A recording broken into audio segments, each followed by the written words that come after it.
Under the sunshine of Miami, he is a billionaire, investor, and philanthropist. Behind the high walls of New York, he is a sex offender, predator, and the creator of a series of nightmares for young girls. His name is Jeffrey Epstein. But what is truly disturbing is not only the crimes he committed, but the blacklist behind him that has never been fully made public. Media gathered in front of a Manhattan mansion, and the camera scanned various newspaper headlines. Epstein's Little Black Book. This list is not only a flight record and phone book, but also a symbol of the exchange of power and silence. Who is hidden inside? Why do they travel with this notorious rich man again and again? More importantly, what truth are they hiding from? A mother reported that her underage daughter had been arranged for sex in this luxury house, and the police investigation began, and everything seemed to be just another scandal of rich people crossing the line. But Detective Mike Reed found a list. It was not a financial list, nor an address book, but a girl attendance list that was detailed down to the hour. The girl's name, age, skin color, time period, and remuneration. Every line was so cold that it was chilling. However, what is even more shocking is that a notebook was found in the drawer of the mansion's desk. It records hundreds of names: business tycoons, royal family members, university presidents, politicians, Nobel Prize winners. A shadowy structure of a power pyramid begins to emerge. Behind every name is a smiling face, a relationship, and a flight, but only a small part of them is made public by the media. We call it Epstein's Blacklist. Why did Epstein have such great power? Why was he able to escape unscathed many times despite federal investigations, multiple testimonies, and media pressure? A clip of a speech by U.S. Labor Secretary Alexander Acosta in 2008, with audio reproducing his decision to accept a plea deal that year. He belongs to the intelligence system. This is what Acosta said to insiders. Intelligence system? Was this an accidental miscommunication, or a glimmer of truth that accidentally leaked out? Metropolitan Correctional Center in Manhattan, 2019. Epstein committed suicide on the eve of his testimony in court. That night, 2 prison guards left their posts. The surveillance cameras malfunctioned. The autopsy report showed abnormal fractures, and the professional forensic doctor bluntly said, it was more like homicide. A series of doubts remain unsolved. But after his death, the FBI confiscated dozens of his computers, hard drives, and surveillance videos in New York and Little St. James Island. The labels on the CD covers are creepy. Senator Plus Girl, British Prince Living Room, Professor 4K version. These images have never been made public. Our question is, where did these videos go? Are there more people using sex trafficking and videos to blackmail and build a rich network that transcends the law and morality? Epstein is dead, but this list is wandering around the world's political and business arena like a ghost. Each name may represent a story, and each story may be changing our entire understanding of how the world works. In the next chapter, we will analyze in depth the names that surfaced on the blacklist and the intricate network of relationships between them. From British princes, Silicon Valley tech tycoons, to senior UN officials. Why do these people frequently board the Lolita flight? What do their identities mean? Perhaps this is not an isolated investigation of sex crimes, but a game of control. Whoever has information holds power, and whoever has appeared in Epstein's world may never escape this invisible net. Please leave a comment in the comments section. Which names on the blacklist do you think hide secrets? Subscribe to the channel and turn on the bell. We will reveal more hidden files in the next episode. Screen, a handwritten notebook page with a black background, names appearing line by line. The camera slowly moves forward. This is not just any contact list. It's not your phone's address book, nor is it a sign-in book for a social gathering. It's more like a code map, a secret passageway between billionaires, oligarchs, and royals. This is Jeffrey Epstein's Little Black Book. Prince Andrew, Bill Clinton, Ehud Barak, Bill Gates, Leslie Wexner, Alan Dershowitz, Naomi Campbell, Jean-Luc Brunel, Ghislaine Maxwell. Each name is a familiar face to the public, They may be politicians, media darlings, or operators of financial empires. But in this list, they have one thing in common. They have had close contact with Epstein and even rode on his private plane, the Boeing 727, known as the Lolita Express. Time and place: 1998-2005, United States, United Kingdom, Lesser Antilles.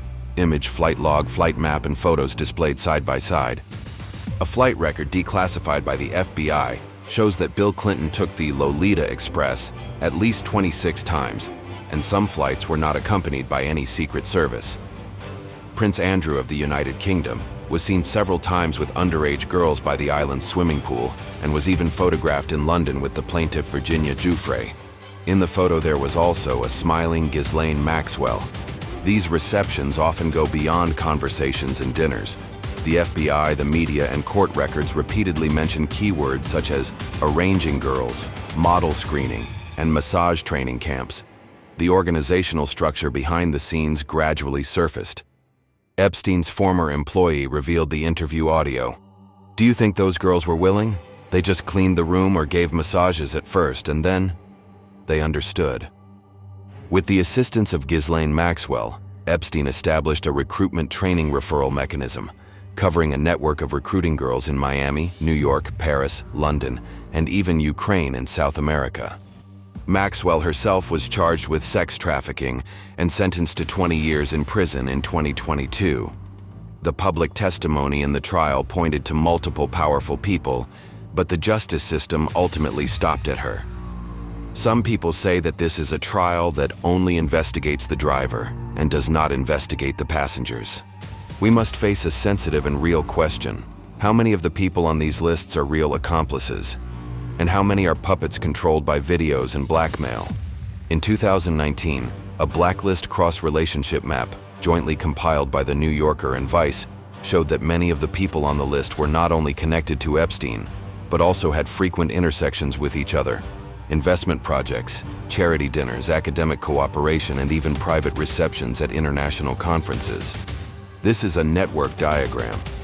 Image: a red-line relationship diagram radiating outward from Epstein, connecting the British royal family, former Mossad generals, MIT donors, technology giants, and Hollywood stars.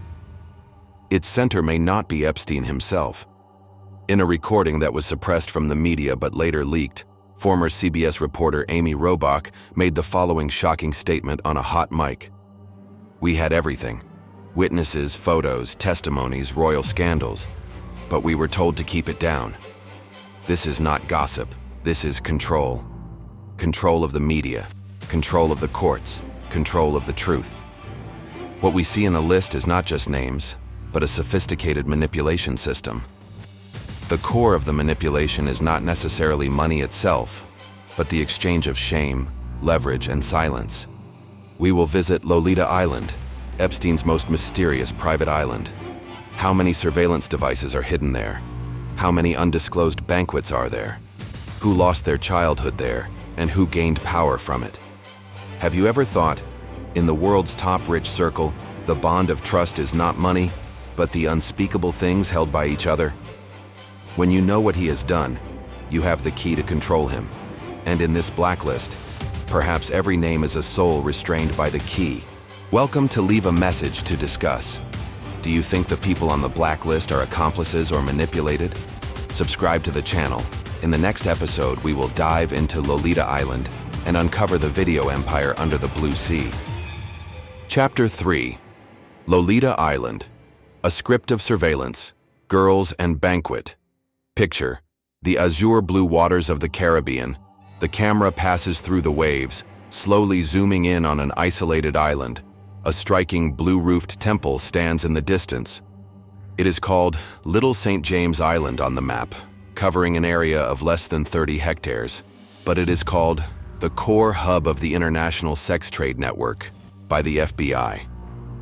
But in the market, it has a more popular name: Lolita Island. Here there is no customs, no law enforcement, no witnesses. There are only private docks, helipads, and an insurmountable barrier: privacy and silence. Time and place: 2000-2019, Little St. James Island, a territory of the U.S. Virgin Islands, image mosaic. Aerial photos of the island, secretly photographed images by tourists, FBI investigation drawings. There are villas, massage parlors, wine cellars, cinemas, and swimming pools. But most puzzling of all is a strangely colored building in the center of the island. A blue and white temple with a golden dome and decorated with symbols of unknown significance. There are many different opinions on the internet. Is this a music room, an air raid shelter, or some kind of ritual space? But one thing is almost certain. This building was once equipped with high-strength door locks and cameras, and its internal drawings have never been made public. A gardener who used to work on the island broke the news to the media anonymously. I saw girls being brought in by helicopters. Some of them looked underage. They usually only stayed for a few days and then disappeared. Before each party, Epstein would personally check the surveillance system, simulate the perspective of indoor cameras. The lens is aimed at the massage room, bedroom, and lounge chairs by the swimming pool. There is no sound in the image, but every corner seems to be waiting for the recording to start. This is not an ordinary private security system. This is a planned record.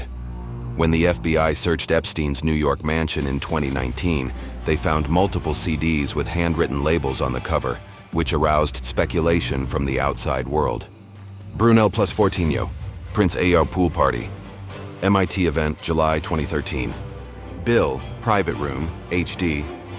There is still no official statement on whether these discs contain footage shot on Lolita Island. We are not revealing a person's habits, but describing a functional island. The purpose of its existence is to let the powerful let down their guard, commit indefensible acts under silent recording, and then become someone's hostage. Screen display. 3D model of the island cross-section, marked Temple, with underground secret room, main building, girls' accommodation area, back mountain area, multiple signal jammers, service area, employee accommodation and monitoring dispatch center. A former CIA analyst who spoke on condition of anonymity said, "The layout of the island is not like a luxury resort, but rather a psychological warfare facility. Its purpose is to create shame, record evidence, and cultivate dependence." What is even more horrifying is that it is not just Epstein who resides on the island, but also his carefully cultivated model chain and entertainment system. Model agency, run by Jean-Luc Brunel and Ghislaine Maxwell, providing a steady stream of young visitors to the island. Massage training. Victims testified that they had to practice how to please clients, including using aliases, smiling, and even learning to pretend to like. Customized banquets. Some banquets arrange roles and dress codes in advance according to the preferences of VIPs, and even provide silent contracts. Time staggered. 2001, 2005, 2010, 2016. Montage.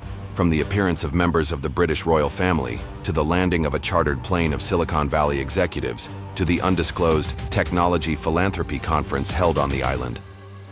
This is a carefully choreographed reality script, and every banquet may be a test and collection. But the most despairing thing is the victim's narration. Virginia Giuffre, Sarah Lance, Michelle Lecca, they were brought to the island in their teens. Most of them came from broken families, economic difficulties, or girls who were promised a modeling career. Their memories are full of fear, humiliation, numbness, and the psychological distortion of having to cooperate. I remember it was a very windy day. I was standing on the stairs in front of the temple and he said to me, "Don't be afraid. As long as you are obedient, we will take care of you for the rest of your life." This was not the crime scene of one person. It was an institutionalized and ritualized transit station for dirty deals. A secret paradise that feeds the dark desires of the global elite. In the next chapter, we will trace the flow of these videos, the disappeared discs, the cleaned data, the sudden disappearance of witnesses, and the mysterious death of an intelligence agent. Whoever owns these videos controls the world. Do you still believe that Epstein is just a perverted rich man? Welcome to Leave a Message. Do you think Lolita Island is just a place for sexual crimes, or an altar for the elite to manipulate the system? Subscribe to the channel. In the next episode, we will reveal who the ultimate controller behind the videotape is, the real director. Chapter 4: Video Empire. Who is controlling the scepter of silence? Opening scene. A blurry video image flashes quickly. The picture freezes, and finally freezes on an expressionless girl's face. In Epstein's kingdom, video is not just a record, it is a currency. Unlike banknotes that will depreciate and stocks that will fall, these videotapes will never be obsolete. They are passes to secret passages, and once leaked, they are enough to destroy a person. Time and place: July 6, 2019, New York. The FBI raided Epstein's mansion in Manhattan and seized a large number of hard drives, video equipment, and safes. The data showed that the contents covered more than hundreds of hours of internal videos, but no one video has been fully released so far. In the pictures released by the police, there are several labels that are clearly visible. NYC Guest Room, Camera 3, VIP Room, 2002-2005 compilation. Tapes for insurance, GH Hidden 1, GH Hidden 2. What we are facing is not a surveillance system for theft prevention, but a structured blackmail project. Step 1. Invite the powerful to enter an unregulated place. Step 2. Induce their behavior to cross the line in a relaxed environment. Step 3. Record the entire process and save the bargaining chips. Step 4. Use intelligence means to exchange benefits in the future: investment, political support, policy coordination, and even silence of public opinion. Isn't this a typical intelligence agency keeping informants method? So the question is, who did Jeffrey Epstein work for? In 2019, a New York Times investigation revealed that Epstein had provided information channels to personnel from Israel's Mossad, the US CIA, and even Russia's SVR. One of the names that often came into contact with him is even more eye-catching. Robert Maxwell, British media tycoon, intelligence informant, and father of Ghislaine Maxwell. Maxwell died in 1991, his body floating in the Atlantic Ocean. Officials said he died accidentally in the water, but many intelligence history researchers suspected that he had long-term cooperation with the British and American intelligence systems and had used the media to influence European politics. Ghislaine Maxwell inherited her father's connections, and Jeffrey Epstein seemed to be her chosen project. He always said that someone would protect him. He said, "Those videos are not just about me. There are many countries that don't want them to be exposed." The FBI admitted that they found a backup list of important names in Epstein's safe, involving dignitaries from many countries, but the information was quickly marked as a national security risk and refused to be made public. At the same time, key figures related to the video began to disappear unexpectedly. Jean-Luc Brunel, French model agent, found hanged in prison. Surveillance failed. Nick Tapp, technician who had participated in the installation of the security system, died in a bizarre car accident. A female victim who knew the truth and had planned to testify in court suddenly, voluntarily withdrew the lawsuit and disappeared. Even the FBI itself admitted that after Epstein's death, the record numbers of several CDs disappeared, and their whereabouts are still unknown. In a closed room, an old video recorder was playing footage, but the screen suddenly went black. The files were erased, and the numbers were wiped out. This was not just the destruction of evidence, but more like someone deliberately cleansing history. We can't help but ask, who can mobilize the law enforcement agencies of multiple countries to remain silent? Who arranged the suicide or car accident of key witnesses behind the scenes? Who has such a strong motivation, ability, and network to erase a systemic truth? Is this just a personal game of billionaires? Or is there a deeper control system that already exists? We seem to see the outline of the shadow, but never touch its true shape. These videos are not only about the humiliation and exploitation of young girls, but also about the exposure of the global power structure. In the next chapter, we will explore the core financiers and interest networks of this sextortion empire. Who funded Epstein? Who benefited the most from the videos in his hands? Does the real power pyramid hide an entity that is not subject to any national law? Unlike other billionaires, he does not have a listed company, a real estate empire, or a technological invention. He does not have a company listed on the New York Stock Exchange, no entrepreneurial story, and almost no traceable employee structure. But he owns 7 international properties, dozens of luxury cars, and a fleet of private jets. His lifestyle is a typical example of luxury without source. So the question is, where does his money come from? In the 1980s, on Wall Street, Epstein claimed that he had worked as a trader at Bear Stearns in his early years. But after leaving the company, he suddenly gained the trust of a mysterious billionaire. Leslie Wexner, the head of the L Brands empire and the founder of Victoria's Secret, not only handed over his hundreds of millions of dollars worth of property to Epstein for management, but also directly transferred his core asset, a mansion in Ohio, to Epstein. This mansion later became one of the important bases for girl training. After that, Epstein's assets expanded rapidly. He owned a 6-story mansion worth nearly $100 million on Manhattan's Upper East Side, and luxury residences in Paris, New Mexico, and the Virgin Islands. However, his fund, J. Epstein & Co., had almost no public audit records, client lists, and even company employees could not confirm it. Some people say, this is not an investment company but a channel, a shell system used for money laundering, transfer, and capital injection. In 2020, a former partner of a Swiss private bank said anonymously, "We have handled many funds that were transferred through the Cayman Islands. The code name of the anonymous account of the recipient was GGH. Each transaction was over $5 million, and the frequency was extremely high. These funds are suspected to come from multiple private charities, education foundations, consultancy contracts, and even intelligence budgets.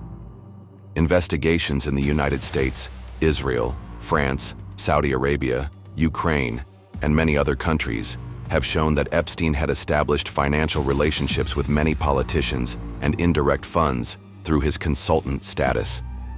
The most notable of these is the secret donation chain between him and the MIT Media Lab.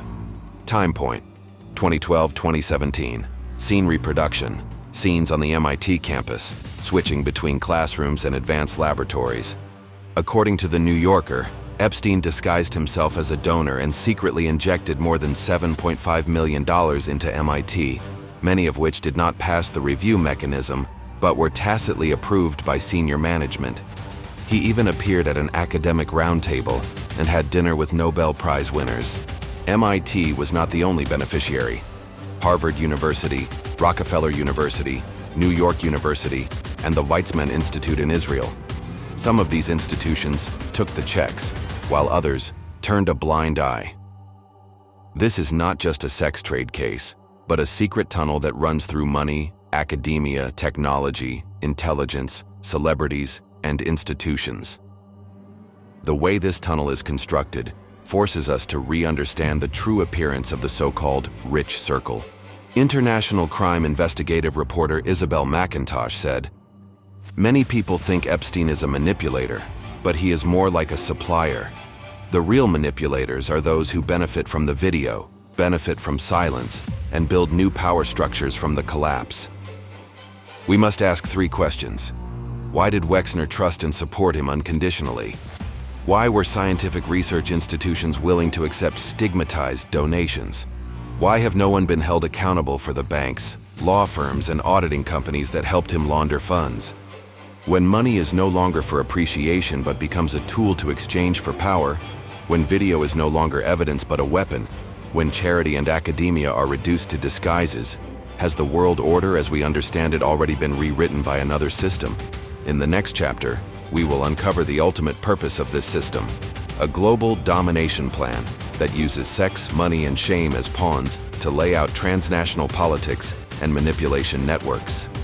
The picture slowly opens, revealing the silhouette of a girl standing alone in the dark, with a world map gradually emerging behind her, with red lines connecting the capitals of various countries. This is no longer a case of sexual assault or just a powerful scandal. We are looking at a system, a global manipulation program that uses shame as a weapon, desire as bait, and information as a means of control. Jeffrey Epstein is just a front puppet of this system. What really drives it is a shadow power structure whose name is not even mentioned. From sexual blackmail to policy manipulation, does this path really exist? Let's work backwards to understand the core components of the entire system. Girl supply chain. From Ukraine to the Dominican Republic, from Florida beaches to the Paris fashion circle, a talent flow mechanism of selection training dispatch has long been established. Physical space. From Lolita Island, New York mansions to British royal villas, these places are not simple meeting places but theaters for production, filming, and archiving. Recording mechanism, hidden monitoring equipment, high-definition storage, and numbered archiving, far exceeding ordinary private security configuration. Black envelope diplomacy. Video becomes a tool of blackmail, and cooperation becomes the default state. Whoever resists will be exposed or disappear. Execution network. Lawyers, auditors, security companies, and media executives form a tacit protection network. In such a system, there are no laws, no morals, no sense of security, only interests, and who has the power to record videos. In January 2020, prosecutors in the Virgin Islands formally filed a lawsuit against the Epstein Trust, accusing it of providing financial cover for a global sex trafficking network and possessing more than 100 hours of black belt videos. However, during the 3-year investigation, several key witnesses refused to cooperate, records were lost, and videos were overwritten. In the end, the lawsuit was settled with a settlement, a fine of $70 million, and the video was not made public. An international investigative journalist said in the documentary, "I am increasingly convinced that this is not a simple cover-up of a crime, but a power-making mechanism. If you can't buy off a president, create a video that he can't explain." What's even more shocking is that according to multiple intelligence profiles, this video recording system is not unique to Epstein. In 2006, the Red Room video recording scandal broke out in Italian politics, and a member of parliament was forced to resign. In 2011, the pornographic photo scandal broke out in Wenzhou, China, and many local officials were dismissed. In 2019, hidden camera equipment used to create compromising tapes was also found in the case of American Hollywood director Harvey Weinstein. Does this mean that we have entered a new order era of shame as a weapon? Control in the 20th century relied on the military, and control in the 21st century relies on algorithms. But a higher level of control is to make you shut up on your own initiative, because you know that once you tell the truth, your secrets will also be exposed. This is not intimidation, but a kind of behavioral programming. Epstein's video is not just a bargaining chip to save his life. It is more like an injection of power, injecting shame into the veins of the global elite, making them silent and dependent for life. Perhaps we will never know what is really in those videos. Perhaps the next Epstein is entertaining the next round of VIPs on another island. Perhaps the blacklist has never ended, it just updated the cover. But maybe. You have now seen how the world really works. Are you ready? When the truth comes closer and the mask falls off, do you still dare to look directly at the truth behind those eyes? Perhaps the world we live in is not ruled by the smartest people, but by those who know other people's secrets best. Welcome to Leave a Message to Discuss. Do you believe this is an isolated incident or a microcosm of a global pattern?